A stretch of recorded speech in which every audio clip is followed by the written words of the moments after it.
You are viewing a recording of the Vermont Historical Records Program Virtual Office Hours.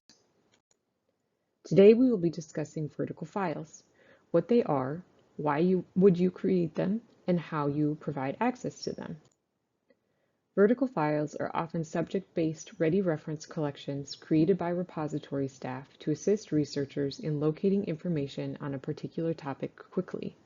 These collections tend to grow out of frequently requested materials or known areas of regional interest. They can be useful for people just beginning their research or those trying to enhance their research. The name vertical file comes from how these collections are commonly stored, in vertical style filing cabinets. Vertical files are an example of an artificial collection. Unlike manuscript collections, for which the provenance and original order are maintained, artificial collections are often arranged for the convenience of description or retrieval rather than in order originally established by the creator. A vertical file collection may contain many different types of materials, such as newspaper clippings, flyers, brochures, programs, newsletters, small publications, or other types of information. Files may be quite extensive or may contain just a few items. Often the contents of a vertical file have been compiled from many areas of the repository's collections. They may include published material, unpublished material, photocopies of original items, or original items. One of the primary reasons for traditional vertical files is to gather together materials on frequently requested topics or known areas of interest for local researchers. In this case, you may have pulled materials from various collections in your repository.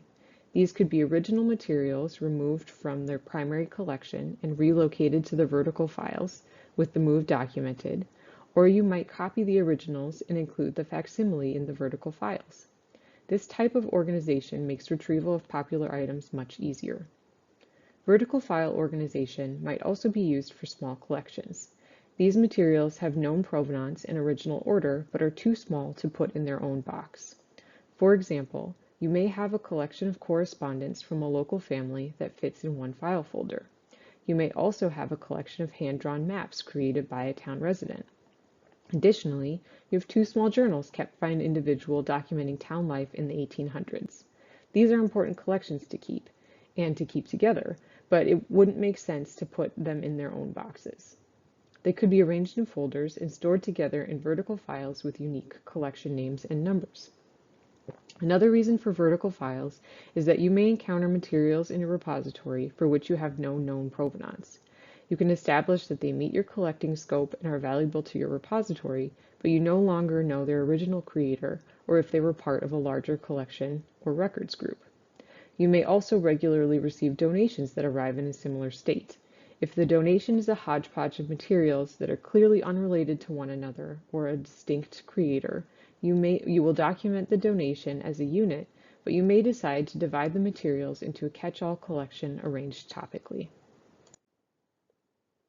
For example, let's say that you received a recent donation and it included some posters for the local fair, tourism materials for the town, a handful of various newspaper clippings about notable events, memorabilia from a protest, and regional brochures. The donor said that they were just clearing out some drawers in their desk and thought they might be of interest to the Historical Society. There's no real reason to keep these materials together as the John Doe ephemera collection, but if they are not duplicates of materials that you already hold in your collection, they would be perfect to add to the vertical files. Vertical files are usually not made public for browsing by the general public, but are available to view by request. You should maintain an index of the vertical file at the folder level, but you should not inventory every item within the folder. This index could be made public, such as these examples from Hardwick Historical Society and Norwich Historical Society, or kept on-site for repository staff and shared with researchers when they visit. When researchers want to view a file from the collection, they can request it from the list and you can retrieve one or two folders at a time depending on your repository's policies. Thank you for viewing this recording of our Virtual Office Hours series. You can find information about other services provided by the Vermont Historical Records Program by visiting our website, sos.vermont.gov/visara/partner.